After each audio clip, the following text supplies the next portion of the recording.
दोस्तों, ओम शांति।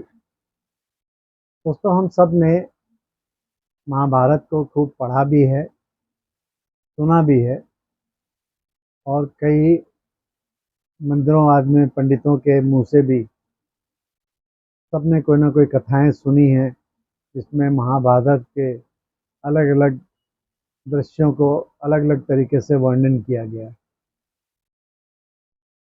दोस्तों ने खूब सुना और खूब सुनने के बाद भी कभी हमने सोचा है कि इनके जो पात्र दिखाए गए हैं इनका वास्तविक अर्थ क्या है और क्या वास्तव में जैसे कहा गया है कि 5 पांडव थे और 100 कौरव थे। 5 पांडव तो समझ में आता है, लेकिन जब 100 कौरव की बात की जाती है, किसी भी युग में क्या किसी के 100 पुत्र हो सकते हैं क्या?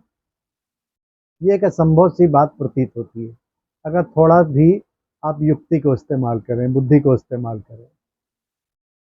दोस्तों, हर कहानी, कथा या शास्त्र में जो भी मेंशन की गई है तो उसके पीछे कोई ना कोई कारण या कोई ना कोई गहन अर्थ जरूर छुपा हुआ होता है। जैसे 5 पांडव और 100 कौरव, ये कब की कहानी है? ये कहानी है द्वापर के आरंभ की। उस समय ये माना गया कि अगर दुनिया में 5 अच्छे मनुष्य हैं तो 100 कौरव यानी कि 100 बुरे व्यक्ति भी हैं। लेकिन अगर आज के परिदृश्य में आप देखोगे तो आज के परिदृश्य में शायद 1 पांडव होगा और 1 करोड़ कौरव होंगे। क्या मैं दोस्तों गलत कह रहा हूं? क्यों? क्योंकि आप देखिए, आप पांडवों के चरित्रों को देखिए और कौरवों के चरित्रों को देखिए और उनके नाम भी उनके आधार पर रखे हुए हैं। जैसे आप सबसे पहले 5 कांडों में सबसे बड़ा भाई युधिष्ठिर था। युधिष्ठिर माना स्थिर बुद्धि वाला। युद्ध की अवस्था में भी वो जो स्थिर मन चित्त वाला व्यक्ति है उसे युधिष्ठिर कहेंगे। यानी कि कोई भी बाहरी परिस्थिति आ जाए लेकिन उसका मन सदा स्थिर रहे, वो कभी भी विचलित ना हो। इसी प्रकार उससे छोटा भाई जो था वो था अर्जुन। अर्जुन माना सदा ज्ञान का अर्जन करने वाला, यानी जिसे ज्ञान की हर बात में इंटरेस्ट है।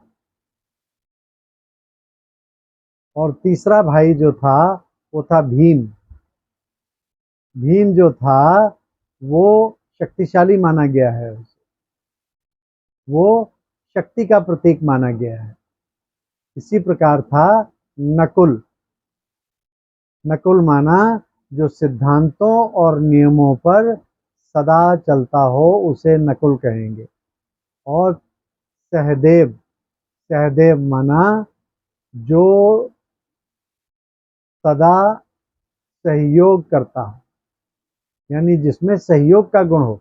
सबको सहयोग, कोई भी आए उसे सहयोग करना है। तो ये 5 जो गुण दिखाए गए हैं, इन पांचों गुणों के आधार पर पांचों भाइयों के नाम, पांडवों के नाम रखे गए।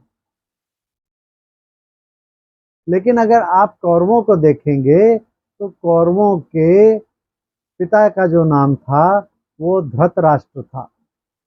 धृतराष्ट्र का अर्थ क्या है?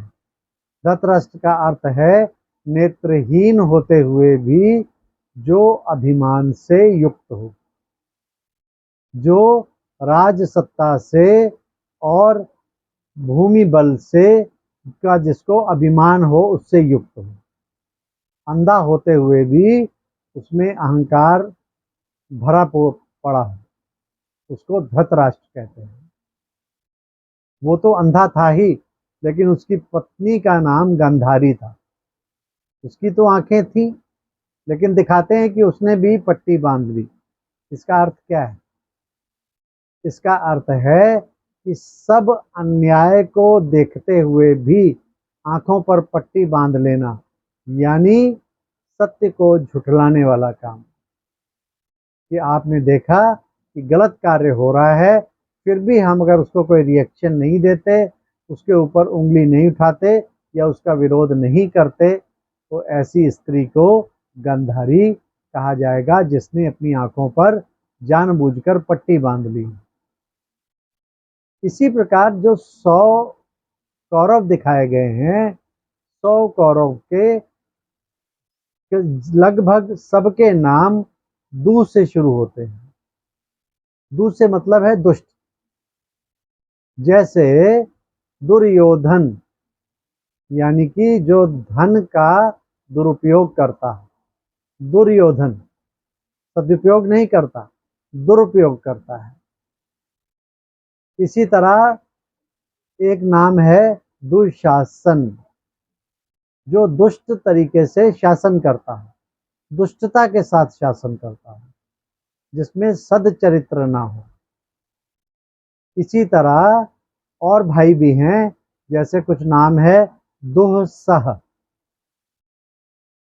और नाम है दुहशल, दुर्विमोचन, दुर्बुद्धि, यानी जिसकी बुद्धि जो है वो दुष्टता वाली है। इसी प्रकार और नाम है दुर्मुख।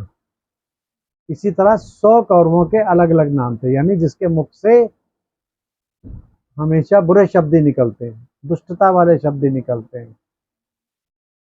दुष्कर्म, जिसके कर्म ही दुख देने वाले हों, दुष्ट देने वाले हों। तो आप देखिए कि व्यास जी ने सब चरित्रों के नाम उनके कर्मों के आधार पर रखे। अब हम क्या करते हैं, कथा सुनते हैं और खाली ये समझ लेते हैं कि 100 कौरव थे, 5 पांडव थे और 5 पांडवों की जीत हुई। दोस्तों, 5 पांडव 100 कौरवों पे क्यों भारी पड़े?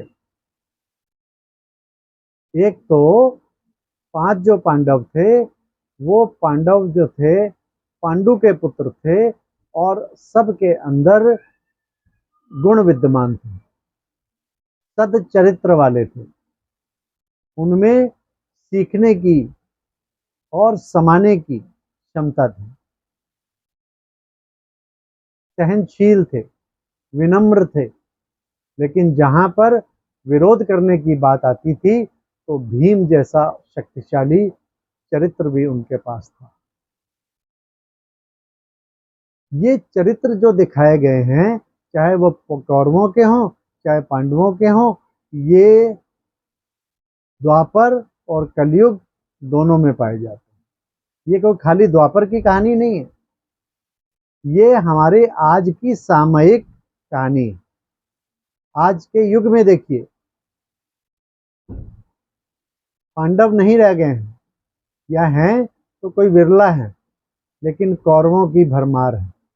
जिन दो गुणों वाले, जिनके नाम के साथ दो लगा हुआ है, ऐसे चरित्र आपको अपने आसपास चारों ओर भरपूर रूप में मिल जाएंगे। लेकिन अगर पांडव को ढूंढने निकलेंगे तो विरला ही कोई आपको मिलेगा। इसीलिए मैंने कहा कि आज अगर एक पांडव होगा तो 1 करोड़ कौरव होंगे। इसीलिए इसे कलयुग कहा गया है, काला युग। क्योंकि गोरे का अर्थ ये होता है और काले का अर्थ ये होता है, ये आपको समझना पड़ेगा।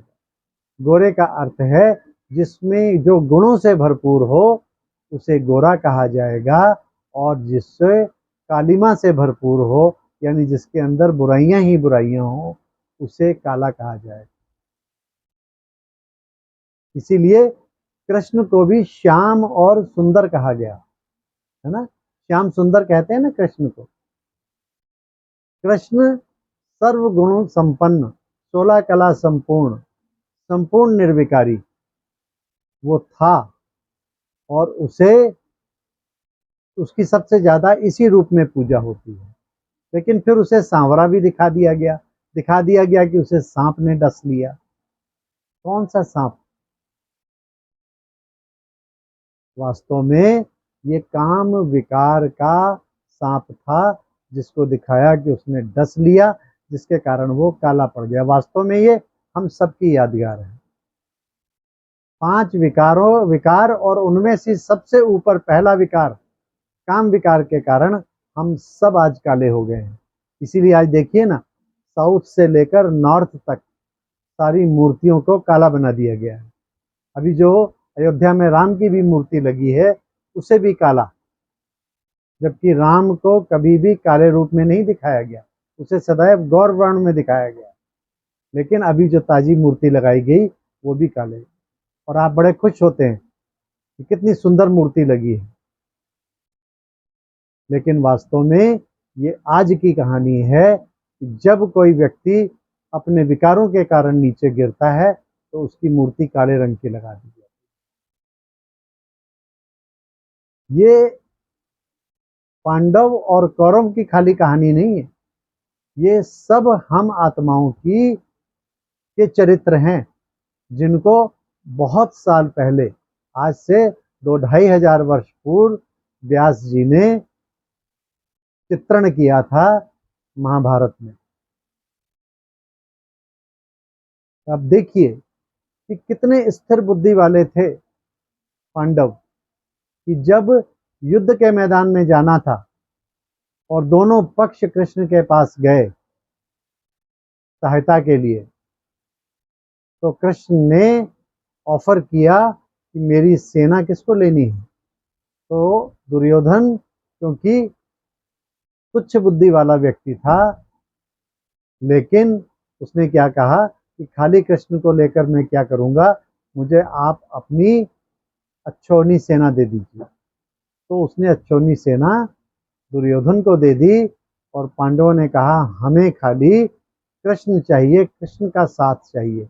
और कृष्ण ने भी कहा कि मैं युद्ध में एक भी हथियार नहीं उठाऊंगा, मैं सिर्फ अर्जुन के रथ का सारथी बनकर और युद्ध में लीड करूंगा। और पूरे युद्ध में उसने कोई भी हथियार नहीं उठाया, लेकिन फिर भी पांडवों की जीत हुई, क्योंकि जिसके साथ ईश्वर होता है, सत्य जिसके साथ है, उसकी जीत सदा होती है। चाहे जितने भी बीच में अवरोध आए या जितनी भी प्रॉब्लम्स आए, जितने भी सर्कमस्टांसेस आए, लेकिन जीत सदा उसकी होती है जिसने उस परमात्मा का हाथ पकड़ रखा है।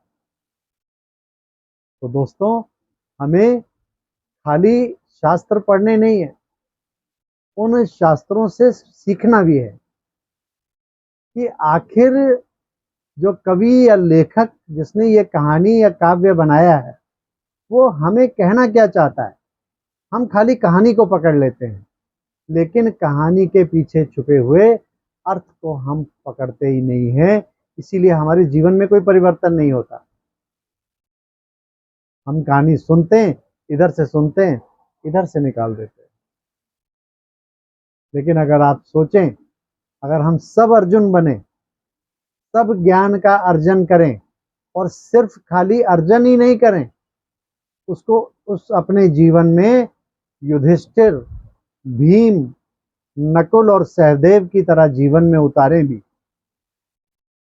तभी हमारा जीवन ऊंच बन पाएगा, उच्च बन पाएगा, तभी नए दुनिया की सतयुग की स्थापना होगी। तो ये सारा पुरुषार्थ नई दुनिया की सतयुग की स्थापना के लिए, क्योंकि ये सदा काल के लिए तो कलयुग नहीं रहने वाला है, इसका अंत निश्चित है और बहुत जल्दी निश्चित है। हर चीज अपनी पीक तक जाती है, कलयुग भी अपनी पीक पर आ चुका है। अब सिर्फ जब ये चरमोत्कर्ष पे होगा, तब एक नई दुनिया की स्थापना होगी जहाँ सब आत्माएं पवित्र होंगी, सुखमय होंगी, शांत होगी, और सारी दुनिया में किसी भी चीज़ की कोई कमी नहीं होगी, सिर्फ वहाँ पर पवित्र आत्माएं होंगी। तो आइए उस नई दुनिया की स्थापना के लिए स्वयं का परिवर्तन करें, स्वयं अपने ऊपर कार्य करें, अपने आप को बदलने का प्रयत्न करें, तो हम उस नई दुनिया के अधिकारी बन सकेंगे। अच्छा, ओम शांति।